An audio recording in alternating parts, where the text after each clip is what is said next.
কিন্তু আল্লাহ পাক দেখিয়ে দিলেন ইসলাম তো সেই আলো, এটাকে যদি তুমি মুখের ফুৎকার দিয়ে নিভিয়ে দিতে চাও তাহলে ইসলামের আগুনে তুমি জ্বলে পুড়ে ছারখার হবে।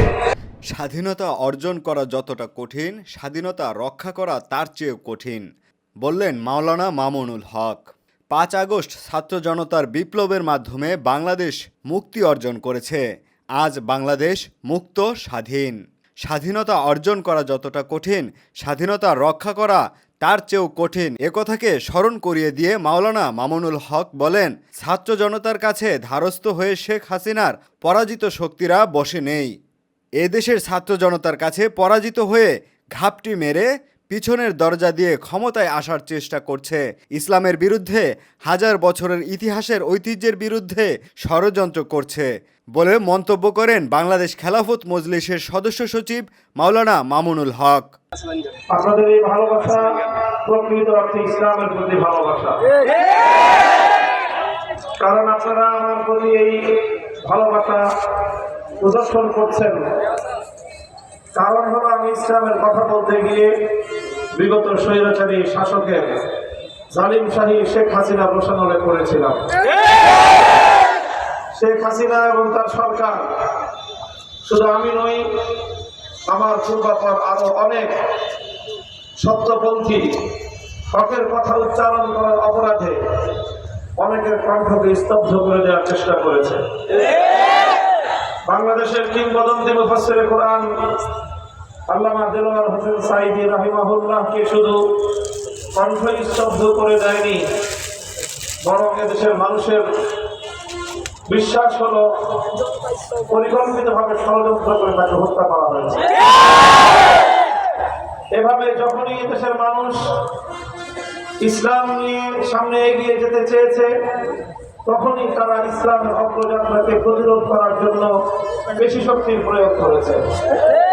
2013 সালে হেফাজতে ইসলামের ডাকে বাংলাদেশের লাখো কোটি তৌহিদি জনতা শাপলা চত্বরে গিয়েছিল ক্ষমতা দখল করার উদ্দেশ্যে নয়, আল্লাহ নবী মুহাম্মদুর রাসূলুল্লাহ সাল্লাল্লাহু আলাইহি ওয়াসাল্লামের প্রতি ভালোবাসা, তার প্রতি সম্মান এবং শ্রদ্ধা প্রদর্শন করে আল্লাহ নবীর নামে যারা কটূক্তি করে সেই সকল নবীর দুশমনদের বিরুদ্ধে নিজেদের প্রতিবাদ জ্ঞাপন করতে, প্রতিবাদ জানাতে। কিন্তু দুঃখজনক বিষয় হলো, যেখানে শাহবাগের চত্বরে বাংলাদেশের শীর্ষস্থানীয় দুটি হাসপাতাল, একদিকে বারডেম হাসপাতাল, অপরদিকে তিনটি হাসপাতাল, বাংলাদেশের মাসের পর মাস শাহবাগী নাস্তিকদের আল্লাহ নবীর বিরুদ্ধাচরণকারী প্রগাঢ় চক্রকে ছেড়ে দিয়ে রাষ্ট্রীয় পৃষ্ঠপোষকতায়, ভিনদেশী পৃষ্ঠপোষকতা তাদেরকে লালন পালন করা হলো। অথচ আল্লামা আহমদ শফীর ডাকে এদেশের নবী প্রেমিক তৌহিদি জনতা শাপলা চত্বরে একটি রাত অবস্থান করবে, ততটুকু সুযোগ এদেশের মুসলমানদেরকে, নবী প্রেমিক জনতাকে সরকার দেয় না। কতটা বিধ্বংসী এবং কতটা প্রতিহিংসা পরায়ণ, ইসলামের প্রতি কতটা বিদ্বেষী মনোভাবাপন্ন ছিল শেখ হাসিনা, এই ঘটনা তার জ্বলন্ত প্রমাণ। মনে করেছিল আমাদের কণ্ঠকে স্তব্ধ করে দিলে, আমাদেরকে 4 দেয়ালের কারাগারে বন্দী করে রাখলে বুঝে এদেশে ইসলামের আলো নিভে যাবে। কিন্তু আল্লাহ পাক দেখিয়ে দিলেন ইসলাম তো সেই আলো, এটাকে যদি তুমি মুখের ফুৎকার দিয়ে নিভিয়ে দিতে চাও তাহলে ইসলামের আগুনে তুমি জ্বলে পুড়ে ছারখার হবে। ইসলামের আলো। সংগ্রামী সাথী ও বন্ধুগণ, তাই আজকে আমরা কথা বলতে চাই, শেখ হাসিনা এবং তার দল, তার রাজনৈতিক সাঙ্গপাঙ্গরা এদেশে প্রতিহিংসার রাজনীতি করেছে, প্রতিশোধের রাজনীতি করেছে, ইসলামকে নির্মূলের রাজনীতি করেছে, মানুষের কণ্ঠ চেপে ধরার রাজনীতি করেছে, মানুষের বাক শক্তি কেড়ে নেওয়ার চেষ্টা করেছে, মানুষের অধিকার কেড়ে দিয়েছে, স্বাধীন মত প্রকাশ করার সকল সুযোগ বন্ধ করে দিয়েছে।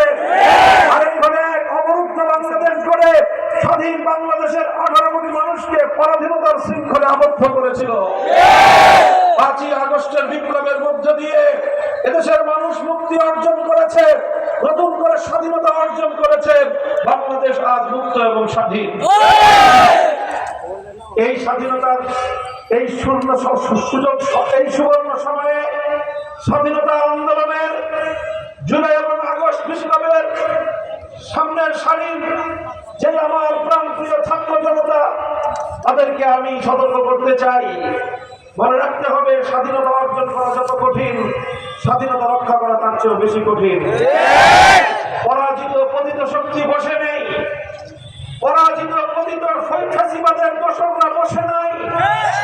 তারা এখন সম্মুখ যুদ্ধে পরাজিত হয়ে এদেশের ছাত্র জনতার কাছে পরাস্ত হয়ে ওরা এখন ঘুমটি মেরে ঘাপটি মেরে পেছন দরজা দিয়ে ষড়যন্ত্রের জাল ভঙ্গার চেষ্টা করছে। প্রশাসনের বিভিন্ন জায়গায় বসে বসে তারা ইসলামের বিরুদ্ধে, এদেশের মানুষের হাজার বছরের ইতিহাস এবং ঐতিহ্যের বিরুদ্ধে তারা ষড়যন্ত্র চালিয়ে যাচ্ছে। আমরা পরিষ্কার ভাষায় বলি, আমাদের কাছে আমাদের নবীর ইজ্জত আমাদের জীবনের চেয়ে অনেক বেশি মূল্যবান। আমার কাছে আমার নবীর সম্মান আমার সন্তানের জীবনের চেয়ে বেশি মূল্যবান। আমাদের কাছে আমাদের নবীর ইজ্জত আমাদের জীবনের চেয়ে অনেক বেশি মূল্যবান। আমার নবীর অনিত দ্বীন এবং ইসলামের গৌরব এবং মর্যাদা রক্ষা করা আমার কাছে আমার জীবনের। রাসূল সাল্লাল্লাহু আলাইহি সাল্লামকে নিয়ে কটূক্তির প্রতিবাদে তিনি বলেন, আপনি রাসূলকে নিয়ে কটূক্তি করবেন আর বাংলাদেশ থেকে ইলিশ খাবেন, তা হবে না।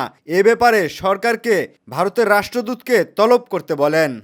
ছাত্র জনতার বিপ্লবে সংঘটিত গণহত্যার বিচার ও নৈরাজ্যের বিরুদ্ধে গণজাগরণ সৃষ্টির লক্ষ্যে বাংলাদেশ খেলাফত মজলিস ঈশ্বরগঞ্জ উপজেলা শাখার আয়োজনে বাংলাদেশ খেলাফত মজলিসের সদস্য সচিব মাওলানা মামুনুল হক প্রধান অতিথির বক্তব্যে এসব বলেন।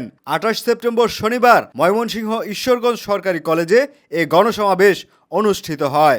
সকাল 10টায় অনুষ্ঠিত এই গণসমাবেশে আস্তে আস্তে উপজেলার বিভিন্ন কওমি মাদ্রাসার ছাত্র শিক্ষক সহ খেলাফত মজলিস ঈশ্বরগঞ্জ শাখার নেতৃবৃন্দ ও মামুনুল হকের অনুসারীগণ জড়ো হতে থাকেন।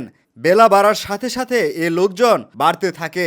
জোহর নামাজের পর সমাবেশস্থলে প্রধান অতিথির আগমনকালে কলেজ মাঠ কানায় কানায় পূর্ণ হয়ে যায়। সমাবেশ বাস্তবায়ন কমিটির আহ্বায়ক মুফতি মাওলানা মোহাম্মদ মামুনুল হক আজিজি এর সভাপতিত্বে ঈশ্বরগঞ্জ সরকারি কলেজে অনুষ্ঠিত উক্ত গণসমাবেশে আরও বক্তব্য দেন বাংলাদেশ খেলাফত মজলিসের যুগ্ম মহাসচিব জালাল উদ্দিন আহমদ, যুগ্ম মহাসচিব মাওলানা আতাউল্লাহ আমিন সহ স্থানীয় খেলাফত মজলিসের নেতৃবৃন্দ সহ উপজেলা ছাত্র সমন্বয়কগণ।